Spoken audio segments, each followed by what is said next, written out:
Hey guys, Hookamorn 7 here.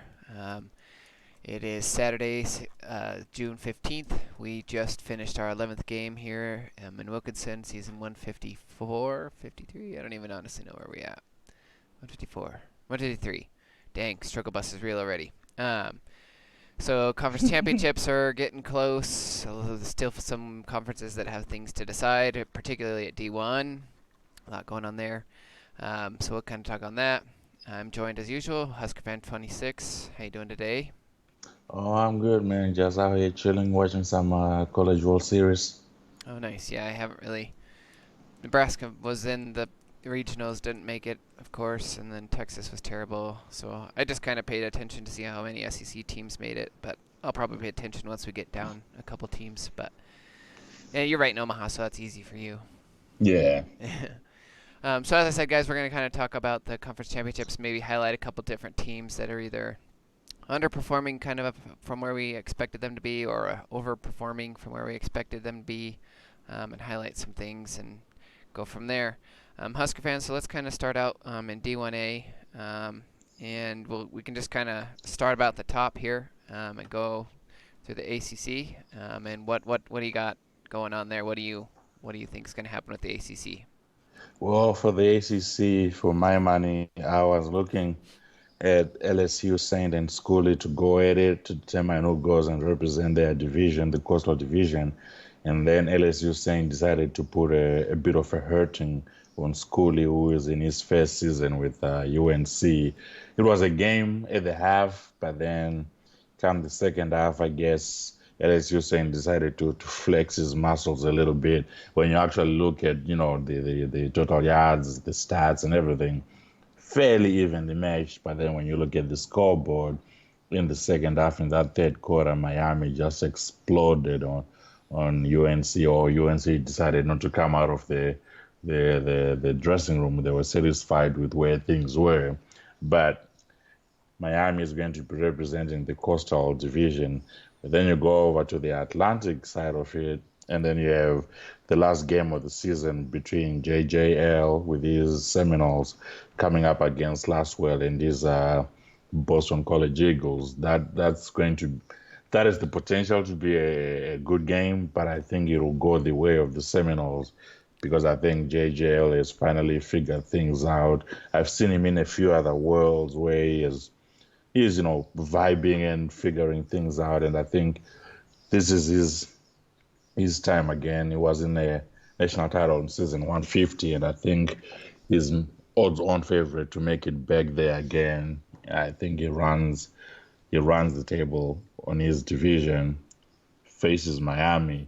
That might be a bit of a game, but I'll pip FSU to win that one by at least a healthy two-score margin. So that's where I see the ACC kind of going. But before we even move on, I just want to give a special shout out to Schooley and how well he's doing in his first season at UNC. Granted, it shouldn't be much of a surprise to anyone because it's Schooley, but North Carolina is like three D1A coaches, which makes recruiting a little bit difficult. But Schooley managed to get himself decent enough talent, and he's made enough noise to the point where at this present moment is ranked 24th. I wonder if he's going to fall out of the top 25 with this most recent loss. But yeah. Yeah, I mean it's still a pretty good season. And North Carolina's a good spot. It's interesting with the three teams right there that we have in Wilkinson. It's got to be interesting recruiting. But as far as the CC, I'm kind of with you there. I think Florida State looked like they cruised through most of their season so far. Looks like they should, be able to represent the division on that side. They've already played Miami once, third game of conference, and they barely won at home by two. So it's always tough to win those rematches. So I think the CC for sure and the ACC will definitely be a fun one to watch. Hmm. Quickly, just touching on the Big 12, we got Nebraska locking it up today as they have beaten both Colorado and Missouri. So unless something slips up here late with them, which I don't see happening against anybody that they play, it should be Nebraska, and then the winner of the Red River rivalry most likely, unless Nitros pulls off a win over Blitz, He lost to Jason Freeman today, so unless he pulls a upset off Blitz, and then Blitz beats Jason Freeman, creates a three-way tie. The winner of the Red River rivalry should represent the South, and I think it's going to be whoever comes out of the South, probably winning the conference there. Big East, touching on that quick as well. I think Louisville and South Florida still haven't played, so technically that division's still open. I do like Bad Axe in South Florida on that. And then with Temple losing to Temple losing to UConn today, that could create an interesting little finish for the division, I think, as Temple still has to play Rutgers. So still some stuff to be decided there in the Big East, East side for sure. And then on the Big Ten, it looks like Allen's going to lock up the division. Barely right now at the 500 record in conference right now, and he's going to play either Ohio State or Notre Dame. So, just looking at that just straight away, I would expect whoever wins the South is going to win the Big Ten, and do it fairly easily. What do you think's going on up there at Michigan? I have no idea because I was looking at Allen's record. He seems to be a bit struggling. I don't know whether it's the second season syndrome or, he might just be trying to find his feet around Michigan and recruiting and imposing his own philosophy on the roster and on the team, bring his own guys in. So maybe that might be the reason why he's kind of struggling. Granted, though, his strength of schedule is ranked as #1. So, he went through a gauntlet. He lost to FSU, Lions fan with Washington, Airborne at Purdue, who, by the way, doing great work, like under the radar type of work where he's been building the program and taking care of business. I think in a few seasons he might give the elites in his division a run for their money. Allen also lost to Roxy and Kensei, and those are decent enough coaches to lose to, respectable coaches. But then Allen didn't put much of a fight in any of those losses, which is a bit disappointing. Always expect the Wolverines to have the close out and go out swinging, but they went out with a whimper in all of those losses. He's going to finish with a winning record, but then I doubt he's even going to be ranked come the final tally of everything when we start heading over into the bowl season. And then in the other division, not only is I think we kind of knew he ran the division, he ran the conference, but then with these new guys coming in, Roxy took him a little while to figure things out and get situated with the Buckeyes. And then Kensei taking over from CFB fan over with the Irish, and he has just hit the ground running. And those two guys seem to have Notonis' number, which sort of surprises me because everybody knows he's a great coach. He's able to pull great talent at Penn State. So I'm assuming he's going to be going back to the drawing board, redoing a few things here and there, try and get back at the Buckeyes and the Irish. It's going to be a fantastic game, like you said, between Ohio State and Notre Dame. But at this point in time, my money is going to be on Ohio State. I feel like they win out, there's a high likelihood that they go to the national title. I know they are ranked fourth at the moment of recording, but in my view, they win out, they're going back to the big dance. Yeah, I would agree with that. I think they're good enough up there that they got a shot at that. Plus, with the win over a ranked team today, that should boost their strength of schedule a little bit. I would think Alabama at this point is, if those strength of schedules between even Washington and or Ohio State, gets closer to them, I would think one of them jumps them since Alabama does have the loss, and as long as Florida State keeps winning out, it should be an interesting finish there as well. I'm kind of with you. I do kind of think Roxy again this year. I think Kensei's going to give him a heck of a game. I think it'll be, really close down to the wire. He's obviously tested himself. He's got the number 5 strength of schedule. But I think whoever comes out of that conference is just going to just roll through Michigan. And then, Notre Dame I don't think has a shot at a national title. Ohio State pretty much the only one from the Big Ten who I think still has a chance. Yeah. Real quick, touching on the Conference USA. We still got a lot to go there. I don't think any of those teams at the top of the divisions have played each other yet, so we still have a lot to be decided in the Conference USA. I think kind of just looking at things, I kind of like Central Florida, the one side, and then it'd be interesting to see if Houston or Southern Miss can do it. Herculoids did really well down at D1AA, so we'll see if he can make some noise up there. The MAC, right now it looks to be kind of a one-horse race in that conference. I know the races are still not decided, but with how Ball State's been kind of cruising through the last couple seasons, and they're having the highest strength of schedule by far, and obviously by far the best record in the conference, I think they'll kind of roll. Do you have any kind of thoughts on Ball State in particular? I agree with everything you said, and I'll just add on, like, Ball State, they are straight up balling, like, pun intended. Uh, they are straight up balling. I mean, it's Father's Day, so you gotta throw in some dead jokes in there every now and again. Right, there you go.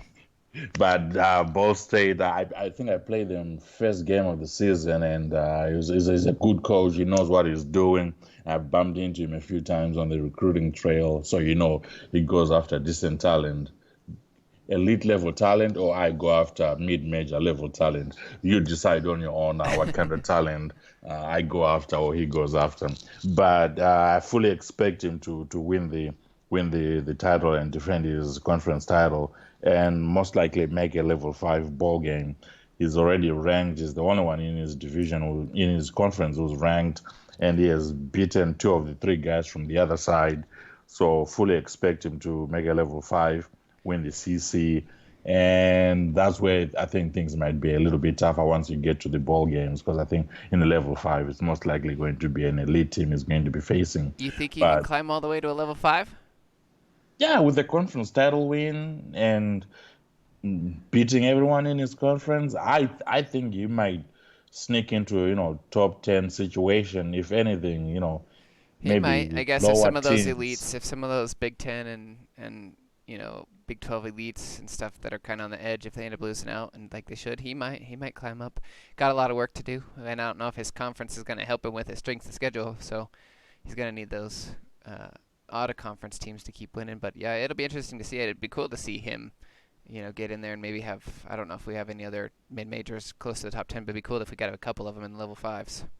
Yeah, that would be really nice. But I have my money on him making it to a level 5. All right, fair enough. Next conference, we have the Pac-10. Right now, you got Easy and Natty Dog, fighting it out for that division like usual. I don't believe they've played yet. Let me real quick check on that. I think it's the last game of the season. Yep. And Easy looks to be cruising through everybody, but we know that Natty Dog has really been, kind of fighting pretty well. And then Washington looks to have the other side locked up there. Any thoughts on the Pac-10? For me, it's going to be a showdown between Easy and Lions fan again, and nothing against Natty Dog, but I think Easy now has sort of a blueprint for how to go about it, about beating Natty Dog from the LSU game earlier on in the season, which he managed to win, which I think is the only loss for LSU, who we are likely to touch on a little bit later, because I have a few things that I want to say about MP and these Tigers. But back to the Pack, Easy and Lions fan for me. And things are kind of looking good for Lions fan. Ranked number 3, undefeated, top 50 SOS. He beats Easy. He now has a sniff of making it into that national title game, which will be brilliant, because he's a team in the Northwest where everybody tries to stay out of, and he only got a neighbor recently at Oregon State. So this is the time for him to get the most out of that Washington team and, make some noise, make some waves, get the most out of his team, out of his boys, whilst the roster is still decent enough before he has to start battling Oregon State for talent. And a side note, Fairmore, I don't know if that's how you say his name, over at Cal, struggling. Like, he's on this struggle bus, which kind of hurts me, because I like Cal. I used to have them a while ago before I moved to Tennessee, and he is struggling, having a tough time of it. I wonder how Jason feels about what has happened to his beloved Cal team in recent seasons. Yeah, I touched on Ferber. I coach with him a lot. We go way back in the Big East, back to 2.0. We were coaching against each other a lot. Fermer's kind of had to move around fairly recently. Mm-hmm. And then I had the one season at Stanford, and I beat him in a first-year rebuild, so he is definitely kind of struggling there a bit. Hopefully he can right that ship. I would like to see him kind of hang out and be able to sustain success at a BCS school, but he's definitely not found his groove yet at Cal. And then just the rest of the conference, I think it'll be a fantastic game with USC Washington. It'll be a rematch of last year's conference championship, I believe. And I think Easy won that last year, though, and kind of ended up knocking. I think Washington was pretty close to being in the national championship conversation as well last season, and then they lost that game and kind of knocked themselves out. So it'll be interesting to see what they can do. If they can win out, obviously I like their chances of making the national championship because that CC game against USC is going to be a nice boost for them. Oh yeah. I'll kind of have to see how the rest of that shakes out, as far as at least the Big Ten goes. But yeah, and Lions fan seems to have kind of turned things around for sure. I think the last couple seasons, he was kind of sinking back a little bit, consistently getting the 9, maybe 10 win seasons kind of a thing, and he's really stepped up his game again these last couple seasons and definitely has the Huskies rolling. So it's fun to watch someone in that recruiting area doing so well. Oh yeah, without a doubt. SEC now, your conference. You got, LSU and Alabama on one side. LSU already won, so LSU's got that side locked up. And then, Vanderbilt's going to win the east side, so we're going to have a sim against MP Mershon. Really? All right, I just had to say, they are leading, but I don't think they've played any of you yet. I think I played Vandy already. You did already play Vandy, so he's got. I think so. Waiting for the other couple humans to play him, and hopefully beat him. Georgia looks like they're struggling, so it should come down to. Have you played Florida yet? No, that's my last Okay, game. then that'll Last probably human be the game game left. that ends up deciding it, because I assume Vanderbilt will get at least one more loss. So the winner of you and Florida, as per usual, will kind of decide that other side to take on MP Mershon. Another good game, I think, but those two just seem to have things rolling. MP Mershon really seems to be playing really well. He's 4-0 against top 25 opponents. Somehow with that, his SOS is clear at 49, so he must not have played anybody like outside of those guys. And obviously already beat the number 2 team in the country. So interesting thing going on there. What do you got for your conference? What do you have to say about that? I was a little bit surprised by MP beating Z32. Granted, the game I think came down to like a 2 point difference between the two of them when it was all said and done, which is 3 point difference, which is when it comes down to the come down. It was two fairly evenly matched teams going at it, with Bama slightly edging the statistics, but those don't matter. What matters are the points that you put up on the board, and LSU managed to figure things out in the fourth quarter and actually put some points up.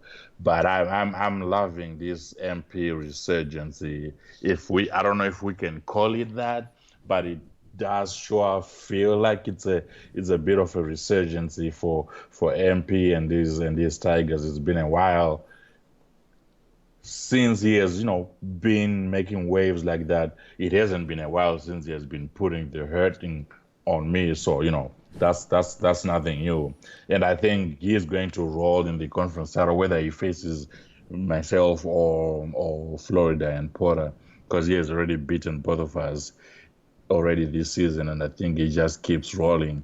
And this resurgence, I think the highlight of it, besides winning the conference, is going to be that Texas game where he went above and beyond what was required to show that he is back by crushing Jason Freeman and giving him his first loss since season 148. His first loss since season 148. And I had Jason making it to the national title, and MP showed up and threw my prediction into the garbage, making me look like a fool out here. Well, I mean, it was probably pretty reasonable. I mean, MP Mershon's always been pretty solid, but he's definitely seemed to not be, with the level of Jason Freeman, maybe, or a couple other coaches, but he's definitely stepped up his game. I think it started kind of when he did really well at Natty Dog. I don't know if maybe he was using that account as a experiment pool. Right, yeah, or not, but he definitely seems like once that team kind of figured it out, it's now translated across all his teams. Him and I just faced off in the national championship in Hayes. We played twice this season. He beat me both times. They were close games, but he beat me both times. His offense, I can vouch, is just fantastic right now. So if he made any changes or whatever he's done, he has definitely got his offense rolling. And so I think unfortunately for that one loss, that keeps him out of the NC, and his SOS probably would have anyway. But had he been able to, get that win over USC, who's right now a top 10 team, probably flip-flopping places, he might have a shot at a national title had they not, and his one loss was 7 points, so it wasn't even like he got blown out. So would be interesting to see how he does. I kind of think, that west side, which it is going to be LSU, I kind of agree. I think they do seem to have the edge on the east side, but I do think you or Florida should be able to give him a good game. You guys are both pretty solid coaches over there, and just got to put it together at the right time, I think. Well, we'll see how it goes. Hopefully, I get back there and get my second serving of an ass whooping from MP. This guy. Moving on to the Sun Belt. Right now it's Middle Tennessee on one side, and unless something crazy happens, it'll be North Texas on the other side. Which, let's be real, who would have thought we would be saying that? The fact that he was able to pull off the upset on Troy State is huge, and that will relinquish, Macbeth's, I don't even know how many conference titles straight. Oh, he lost it a couple seasons ago, but before that he won quite a few straight. But pretty much he's dominated that conference. And a loss here, not even going to get a conference championship. Maybe Macbeth looks to move after this season, I would say. We keep talking about it. But, I think it'll be interesting to see a different change there on that conference as far as who's going to win it. My money right now would be on Middle Tennessee to beat North Texas. But, the fact that North Texas, like I said, beat Troy State, you really can't count them out of any game. Yeah, I totally agree with you on that one. I think there must have been like a breaking news alert that went out when Troy State lost to North Texas, because I don't think anyone could have seen that one coming. But it was, it's good to see that everyone is a shot at winning against legendary coaches, and it gives some of us hope. And I'm always rooting for any team in Tennessee. Those are my guys, so I'm rooting for Middle Tennessee to win the conference there. But like you say, if someone is a roster good enough to beat Troy State, then they should never be counted out. But my money is going to be on Middle Tennessee. And side note, I'm going to need two people from somewhere in either D1A or D1AA to go pick up Army and Navy. I know the Northeast is already crowded, but there's plenty of talent to go around. Army and Navy should not be seen. Either one of those should not be seen, or both of them should not be seen. Someone should pick one of those schools up, or both of them, preferably. Yeah, I agree. Definitely Navy should be. I have never had Army, so I can't vouch for that. But Navy, based on the record, and I think they both actually have had humans recently, but Navy's had a little bit more success. So I would imagine their roster is probably a little bit stronger to go and take. But I would agree with that someone should go in there and take that. For a little bit they were kind of building that conference. Everyone wanted to push Macbeth, see if they could get him a national title. And then it was like all after last season, it kind of cleared out a bit. So definitely need some rebuilding there in the Sun Belt.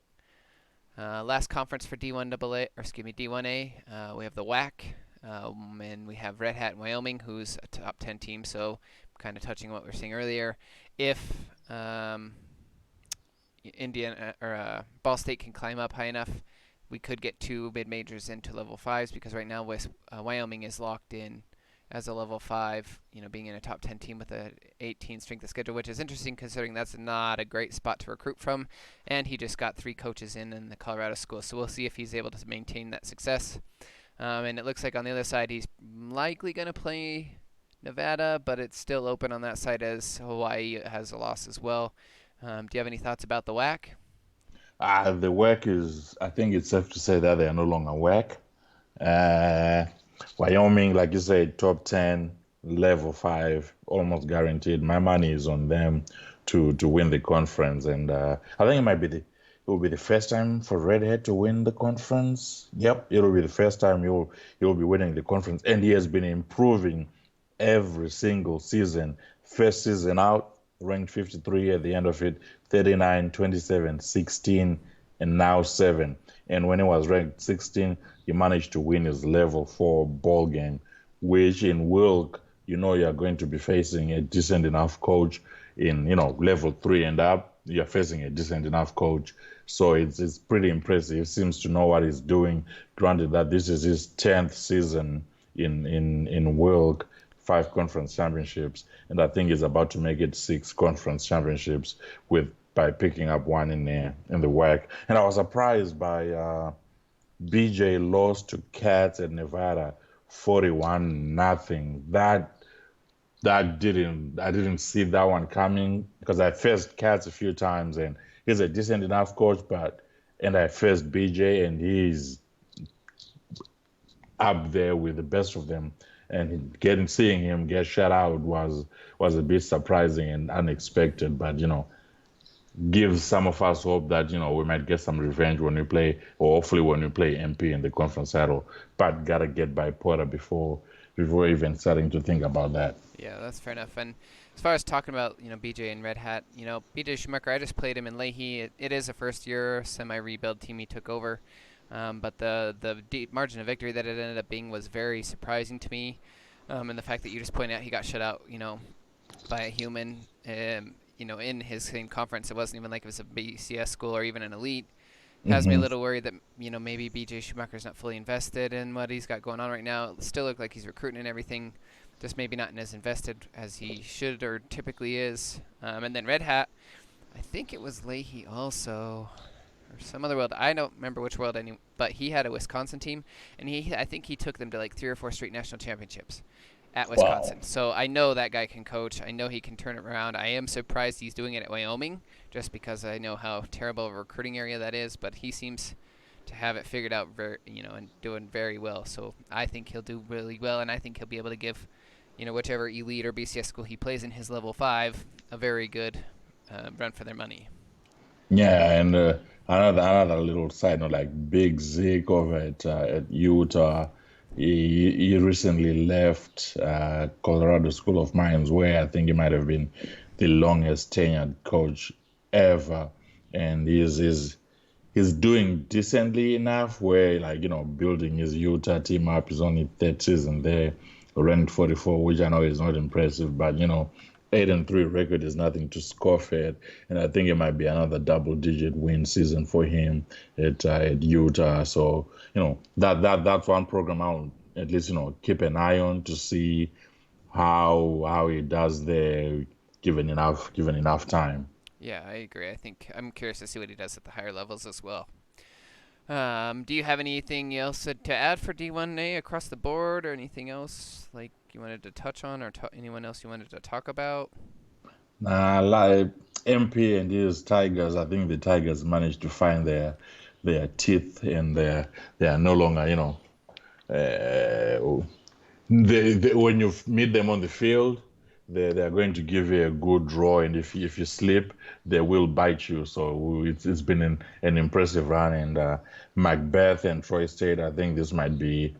I wonder if he will come back after losing to North Texas, or he might just call it time, and because I think his resume is good enough for him to go pick up any BCS team or any elite that opens up in the off season. So that'll be interesting to keep an eye on. And again, like I said earlier, Airball and Purdue, keep an eye on him and what he does over there. I think if he remains engaged, Purdue might be a serious contender in a few seasons come the sharp end of the season, and when I was talking about conference titles again. And also again, Navy and Army are open. Someone pick those 2 up, please. Yeah, we always try and vouch for people. I thought we had a nice little influx this year, actually, both the D1 and D1A and D1AA. So hopefully we can kind of keep that trend going. It seems like Wilkes kind of grown little stagnant, fluctuates up and down, no big influx, but that's to be expected, I think, at this point, Yeah. All right, let's shift gears to D1AA. First conference up again, obviously, is A10. D1AA, I think actually up till today, had, I think, 5 teams left undefeated. I think one went down today.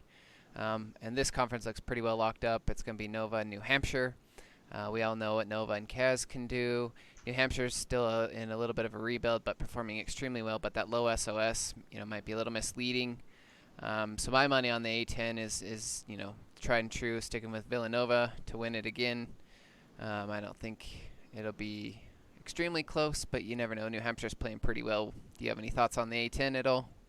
I think I've bumped into Jeff over in Warner, and I think he's a decent coach. He knows what he's doing. So even though it's somewhat of a rebuild with New Hampshire, I still expect him to put up a fight in his game against Nova and Kaz.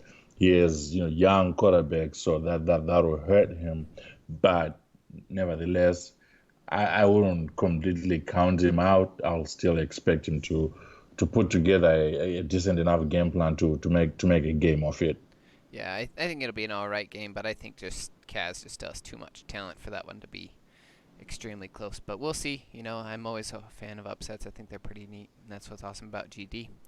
Yeah. Shifting on to the Big Sky, huge game came out today. St. Mary's taking on Cal Poly. St. Mary's wins, so St. Mary's locks up the division. They'll play the in conference undefeated Stephen F. Austin and Frost Warning. I'm pretty sure that's been the two teams that have met in the conference championship for quite some time now. Another conference where I think people need to be looking to move into, Texas State, Sam Houston State, both have had humans recently, two great recruiting areas. I think that could really help that conference out. But on my money on here, seeing St. Mary's struggle a few times, them and Stephen F. Austin have played pretty good strength of schedules. But I see Frost Warning winning this one. He's really seemed to step up lately too. Done really, really well. I expect Stephen F. Austin to win the Big Sky.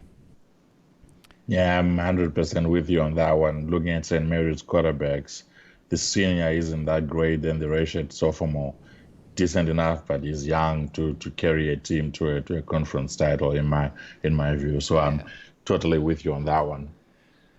And then we got the Gateway. We got that locked up. It'll be myself, Indiana State, taking on Northern Iowa. A couple of top 10 teams by the time we all get in there. I'm not going to touch on that too much. Just think it should be a good game there. It'll be a rematch. Northern Iowa got the victory by 8 points the first time we met, so hopefully we can maybe make some adjustments and get on top and reclaim our title. But it should be a good game either way there. The Ivy, I feel like it's got a lot of coaches, but there's just still so many rebuilds in there that I think it's going to go to Yale. I think Holy Cross could potentially give them a run for their money, but Yale seems to have things, cruising right now. I really like what Miami Hefe and Stearns have both done with their teams. Miami Hefe, it's his second year in his rebuild at Penn. They're currently, a top 20 team, 10-1 on the season. Harvard is 9-2. I know they don't have the greatest strength of schedules, so probably quite a bit of Sims in there. But I mean, still the fact that they're, came in and are just really not missing a beat. I'd like to see how they do in playoffs against some human competition, see if they can make it to second, maybe third round, that kind of thing. But I think Yale's going to win the Ivy, and I don't think it'll be all that close. The MEAC, that's determined. It's going to be Florida State and Howard. There I like Chetty.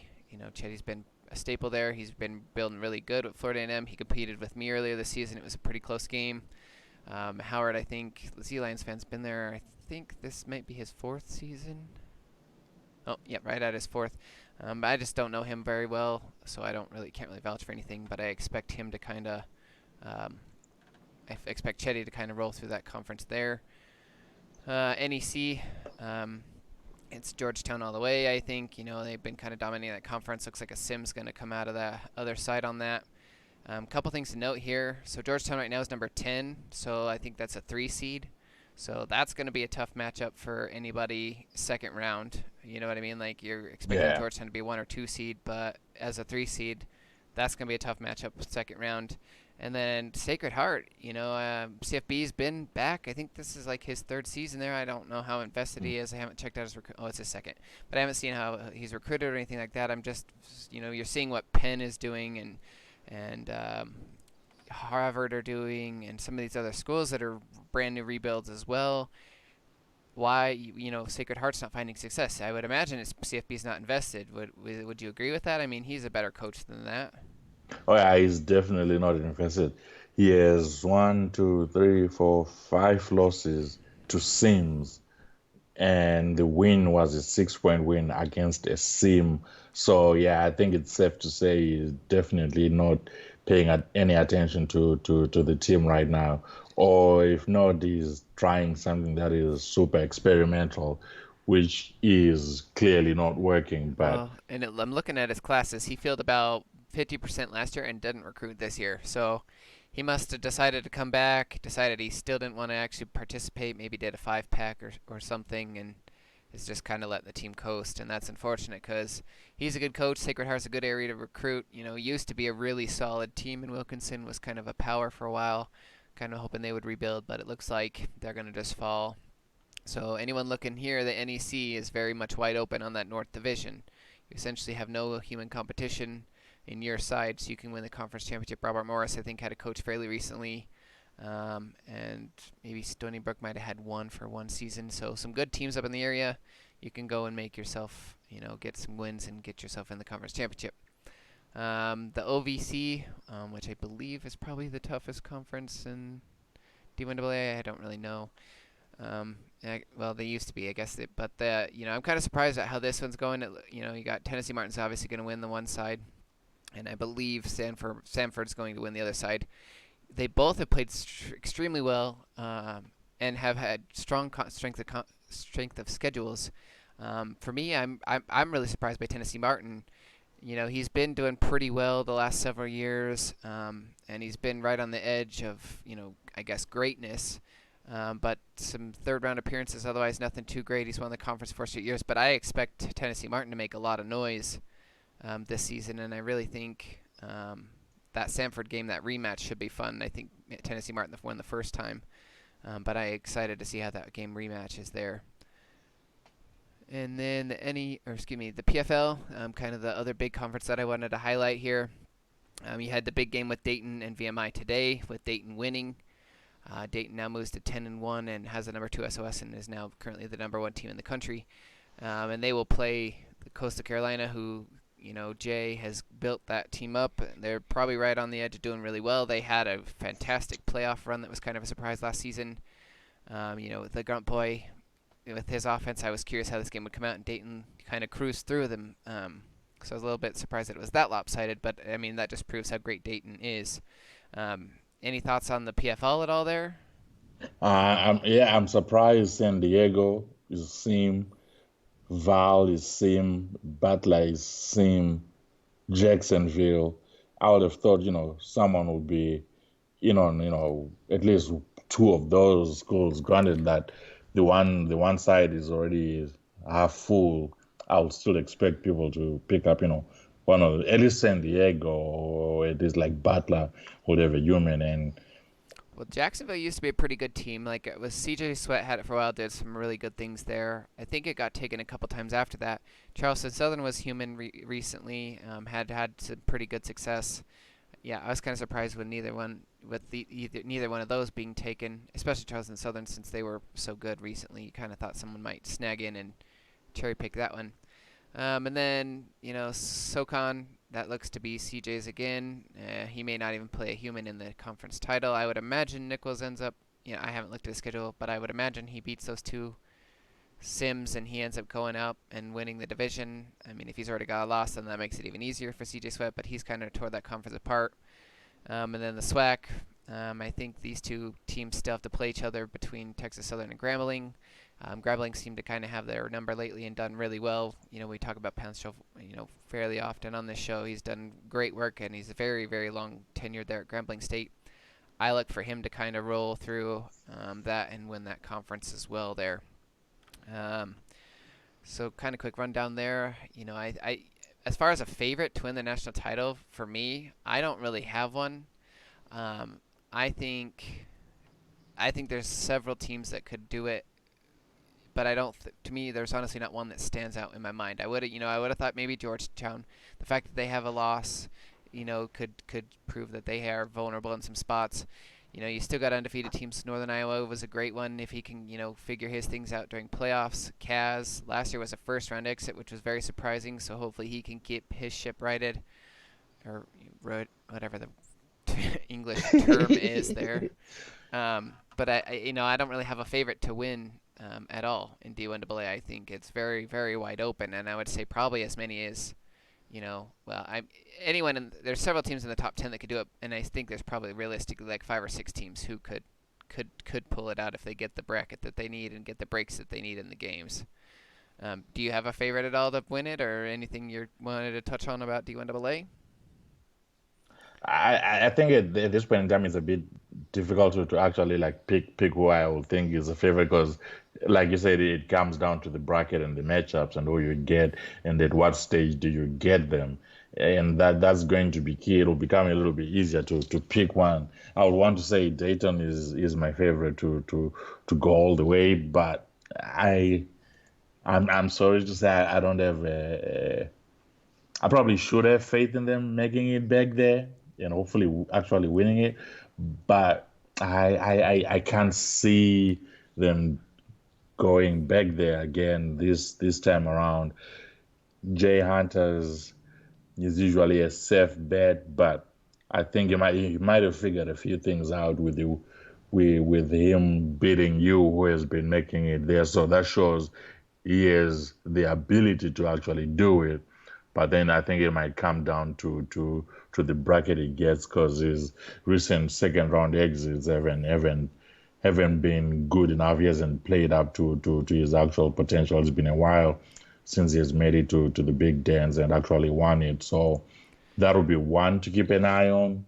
You can never count out the Sycamores. So, that's one to keep an eye on. Georgetown, for me, I'm a big believer in JD and what he's able to do. VMI, the grand boy, you know what it's going to be bringing at you, but usually you can't stop it. So that's another one to try and keep an eye on. And like you say, there are a handful of guys who you can never count out when you're thinking of who might win the national title. But once the bracket is out, then it will become a little bit more clearer as to who has the ability to actually go and make it all the way. Yeah, and see, and that's my thing. Like, why I don't have a favorite is I feel like there's a lot of good teams out there right now, but Hmm. everyone I feel like you could find a weakness, whether it be a defensive thing, a coaching thing, an offensive thing, or talent. You know what I mean? I just think there's everyone right now has some kind of weakness if you can just get the right matchup to exploit it, or if they can end up closing that weak, or making that weakness a little bit stronger, whatever they got to do. But right now, yeah, I think it's pretty wide open for that. Do you have anything else you wanted to add? It's a little bit of a quicker show today. We just kind of touched about CCs and stuff. Didn't really dive into any team specifically. We kind of wanted to broaden it a little bit, try to touch on a little bit more teams than just the usual top 5 or 10, like kind of like we have been. But do you got anything else you wanted to add or touch on, or anything else you wanted to talk about? Nothing that I can think of the top of my head right now, no. But it's I just looked at the new rankings, and boy, was there some movement on the sharp end, which makes things Whoa. a little bit interesting. And I feel like I might be a prophet. I said Ohio State might be in it, and they jumped all the way up to number two. So does that make me a prophet now? Sure, if they win it, which I think they got a good shot. And I think if those two win out on top, they won't be any shifting. Texas with still having Oklahoma on the schedule, and then they'll have a top 10 potentially Nebraska team in the CC. Man, and that strength of schedule beats the other two guys, and he's right on Ohio State's butt there in this polls. Texas may still get a shot at this thing. I think those top four. Even just looking at the numbers, it's really those top four teams anymore. Connecticut's number 5, but I think they're too far back. Their SOS is decent, and they'll have some decent roads still to get down there, but I don't think that they got enough. Texas strength of schedule will, like I said, should be higher. And then we'll have to see if the undefeated team gets a nod or if that SOS ends up beating somebody out. But that'll be an interesting finish there for that. Oh yeah, without a doubt, should make things a little bit more interesting. Every game now matters a little bit more than they did earlier on in the season. Oh, and I just saw that BC lost to NC State, so I think Laswell more or less has the division locked up now as long as he doesn't lose, which doesn't look like he would. Um, Otherwise, guys, that's kind of all we have for today. Thanks for listening and joining in. One thing I'm going to do too, on the forums, if you want to provide feedback as far as our shows, maybe show ideas you want to see or things that you do or don't like that Husker Fan and I are doing, like we're grown boys, give us some, criticisms or some critical feedback or whatever. Like if we need to change stuff, there's something to try to get more viewers or get you guys to consistently listen to us, like let us know. Post it in the forums here, below where I post these links and stuff, and we'll see if we can't, get people a little more interested in it, or see if we can get other content from other people back out there. Otherwise, guys, have a great weekend. Happy Father's Day to those of you who are fathers, and good luck to everyone as they try to make their conference championships and beyond.